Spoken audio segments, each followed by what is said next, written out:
오늘은 정약용 선생의 목민심서에 담긴 충격적인 이야기를 들려드리겠습니다. 1818년 전라도 강진. 정약용은 18년째 유배 생활을 하고 있었습니다. 57세의 늙은 몸으로 좁은 초가집에 앉아 밤낮으로 붓을 놀렸습니다. 무엇을 쓰고 있었을까요? 바로 목민심서였습니다. 백성을 다스리는 관리의 마음가짐을 담은 책입니다. 부임부터 퇴임까지 관리가 지켜야 할 모든 것을 72개 항목으로 나누어 기록했습니다. 하지만 이것은 단순한 행정 지침서가 아니었습니다. 백성을 사랑하는 한 선비의 절규였습니다. 정약용은 왜 이 책을 썼을까요? 그는 목민심서 서문에 이렇게 적었습니다. 지금 이 땅의 백성들은 여위고 병들어 줄지어 굶어 죽고 있다. 하지만 다스린다는 자들은 고운 옷과 맛있는 음식에 자기만 살찌고 있으니 어찌 슬프지 아니한가. 그가 직접 보고 들은 이야기들이 목민심서 곳곳에 담겨 있습니다. 오늘은 그 중에서도 가장 충격적이고 감동적인 이야기 하나를 들려드리겠습니다. 때는 1790년 정약용이 아직 관직에 있을 때였습니다. 그는 곡산부사로 임명되어 황해도의 작은 고을로 부임했습니다. 30세의 젊은 나이였습니다. 정조 임금의 총애를 받던 총망받는 관리였습니다. 곡산에 도착한 정약용은 깜짝 놀랐습니다. 백성들의 얼굴이 너무나 수척했습니다. 아이들은 배가 고파 울고 노인들은 힘없이 거리를 배회했습니다. 이상했습니다. 흉년이 든 것도 아니고 전쟁이 난 것도 아닌데 왜 이렇게 백성들이 굶주리는 걸까요? 정약용은 조사를 시작했습니다. 그리고 충격적인 사실을 알게 되었습니다. 바로 이전 수령인 김진사의 부패였습니다. 김진사는 3년 동안 곡산을 다스리며 온갖 부정부패를 저질렀습니다.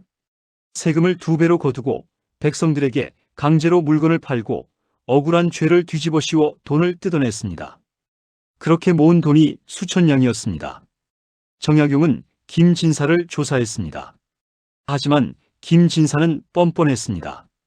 무슨 증거가 있소? 나는 당당하오. 그는 이미 증거를 모두 없앴다고 생각했습니다. 하지만 정약용은 포기하지 않았습니다. 그는 백성들을 하나하나 만났습니다. 어느 날 한 노파가 찾아왔습니다. 손에 닭 한 마리를 들고 있었습니다. 나으리, 이것을 받아주시오. 떨리는 목소리였습니다. 정약용이 물었습니다. 어찌하여 이것을 주시는 겁니까? 노파가 눈물을 흘리며 말했습니다. 우리 아들을 살려주시오. 노파의 아들은 억울한 누명을 쓰고 옥에 갇혀 있었습니다. 김진사가 땅을 빼앗으려고 도둑 누명을 씌운 것이었습니다. 이 닭 한 마리라도 받으시고 우리 아들을 풀어주시오. 제발이요. 정약용의 눈에 눈물이 고였습니다. 하지만 그는 단호하게 말했습니다. 할머니, 저는 이것을 받을 수 없습니다. 하지만 약속드립니다. 아드님의 억울함을 반드시 풀어드리겠습니다. 뇌물 없이도 정의는 이루어집니다. 노파는 믿을 수 없다는 듯 정약용을 바라봤습니다. 지금까지 만난 관리들은 모두 뇌물을 받고서야 일을 처리해줬기 때문입니다. 정말이요? 정말로 우리 아들을 도와주시겠소? 네, 약속드립니다. 정약용은 즉시 조사에 착수했습니다. 밤낮으로 기록을 뒤졌습니다. 증인들을 만났습니다. 그리고 마침내 증거를 찾아냈습니다. 노파의 아들은 무죄였습니다. 도둑은 따로 있었고 김진사가 증거를 조작한 것이었습니다. 정약용은 노파의 아들을 석방했습니다. 그리고 김진사를 고발했습니다. 조정에 장계를 올렸습니다. 김진사의 모든 비리를 낱낱이 적었습니다. 석 달 후 조정의 판결이 내려졌습니다. 김진사는 유배형에 처해졌습니다. 빼앗은 재산은 모두 백성들에게 돌려주라는 명령이 내려졌습니다. 소식을 들은 곡산 백성들이 관아 앞에 모였습니다. 수백 명이 모였습니다. 노파도 있었습니다. 아들의 손을 꼭 잡고 서 있었습니다. 고맙습니다, 나으리. 우리를 살려주셨습니다. 백성들이 눈물을 흘리며 외쳤습니다. 정약용도 눈물을 참을 수 없었습니다. 그날 밤 정약용은 일기를 썼습니다. 오늘 나는 관리의 진정한 역할이 무엇인지 깨달았다. 백성을 다스리는 것이 아니라 백성을 섬기는 것이다. 목민이란 양떼를 돌보듯 백성을 보살피는 것이다. 이 일이 있고 얼마 후 정약용은 다른 사건을 처리하게 되었습니다.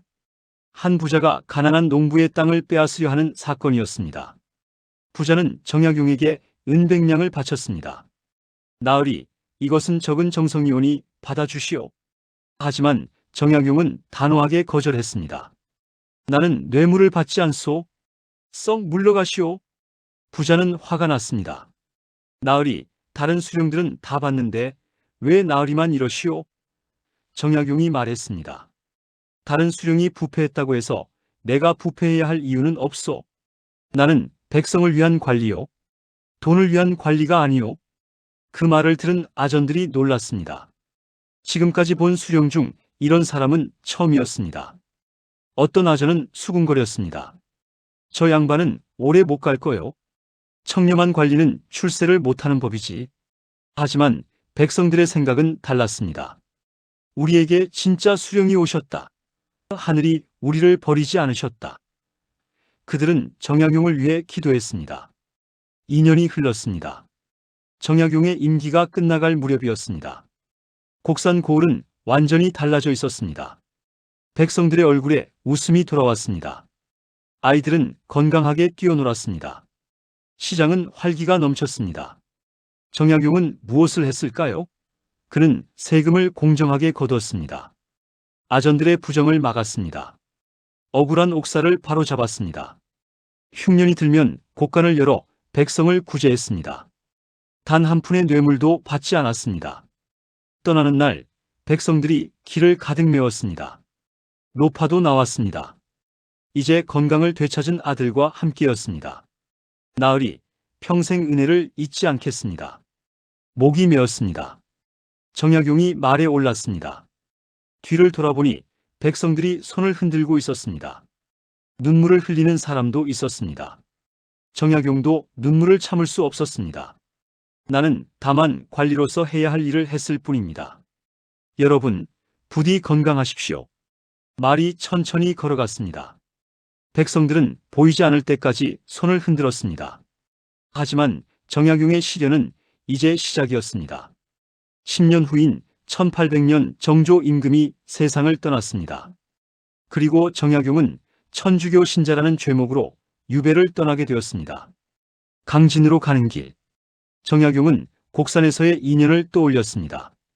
백성들의 웃는 얼굴이 떠올랐습니다. 그때 느꼈던 보람이 떠올랐습니다.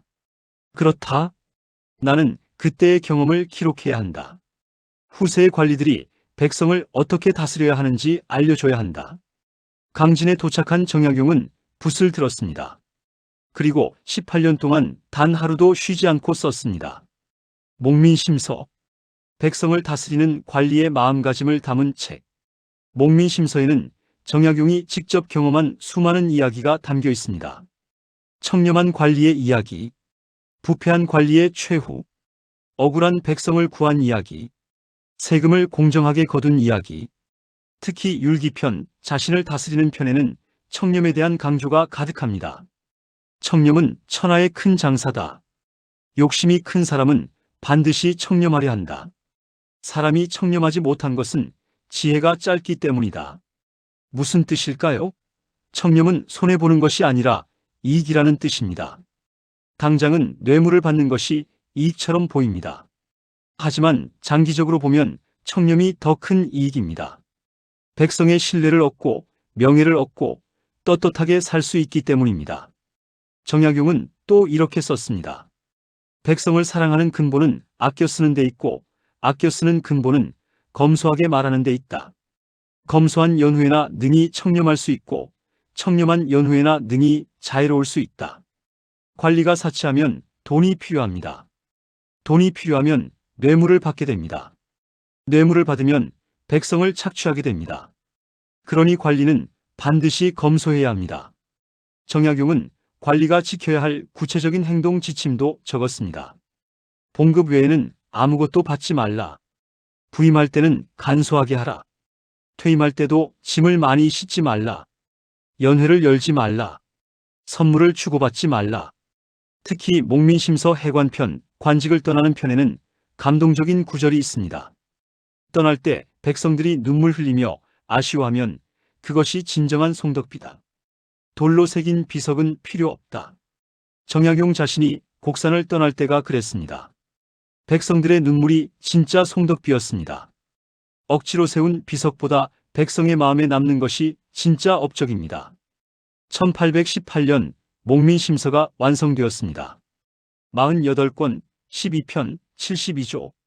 방대한 분량이었습니다. 정약용은 책을 덮으며 생각했습니다. 이 책이 후세에 전해져 단 한 명의 관리라도 백성을 사랑하게 된다면 나의 18년 유배는 헛되지 않을 것이다. 그 같은 해에 정약용은 유배에서 풀려났습니다. 57세였습니다. 서울로 돌아가는 길에 곡산을 들렀습니다. 30년 만이었습니다. 마을은 많이 변해 있었습니다. 하지만 노파의 집은 그대로였습니다. 정약용은 조심스럽게 문을 두드렸습니다. 누구시오? 늙은 목소리가 들렸습니다. 문이 열렸습니다. 90이 넘어 보이는 할머니가 서 있었습니다. 그 노파였습니다. 나으리이십니까? 할머니의 눈에 눈물이 고였습니다. 할머니, 오랜만입니다. 그동안 안녕하셨습니까? 나으리를 잊은 적이 없습니다. 우리 아들은 나으리 덕분에 잘 살다가 갔습니다. 감사합니다. 정말 감사합니다. 두 사람은 오래 이야기했습니다. 정약용은 할머니에게 목민심서 이야기를 했습니다. 할머니, 저는 할머니와의 일을 책에 적었습니다. 후세 관리들이 이 이야기를 읽고 백성을 사랑하는 법을 배울 것입니다. 나으리는 진짜 어진 분이십니다. 할머니가 울었습니다. 정약용도 눈물을 흘렸습니다. 그로부터 18년 후인 1836년 정약용은 75세를 일기로 세상을 떠났습니다. 임종 직전 제자들에게 말했습니다. 내가 쓴 책 중 가장 아끼는 것이 목민심서다. 이 책에 내 평생의 경험과 지혜를 담았다.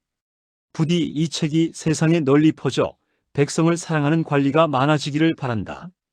목민심서는 정약용 사후 100년이 지나서야 세상에 알려졌습니다.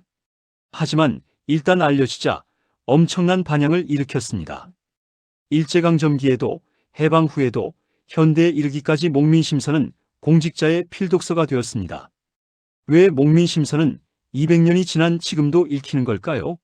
그것은 이 책이 단순히 행정기술을 알려주는 것이 아니기 때문입니다. 진정한 리더십이 무엇인지, 청렴이 왜 중요한지, 백성을 어떻게 사랑해야 하는지를 보여주기 때문입니다. 정약용은 목민심서에 이렇게 적었습니다. 백성은 나라의 근본이다.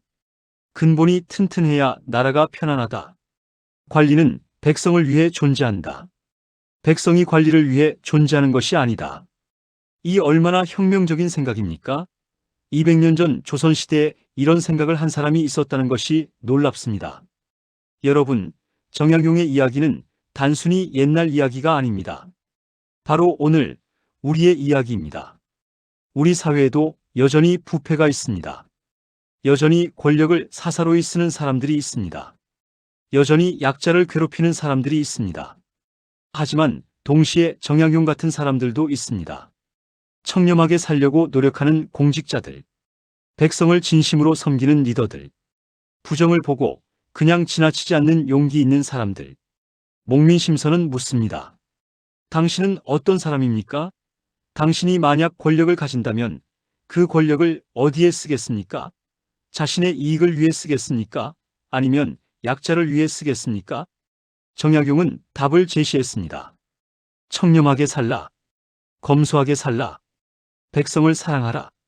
그것이 진정한 리더의 길이다.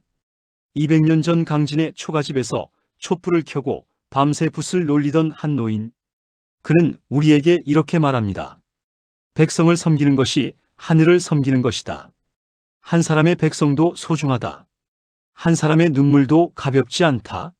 오늘 이 이야기를 들으시고 우리 각자가 할 수 있는 일이 무엇인지 생각해보는 시간이 되었으면 좋겠습니다.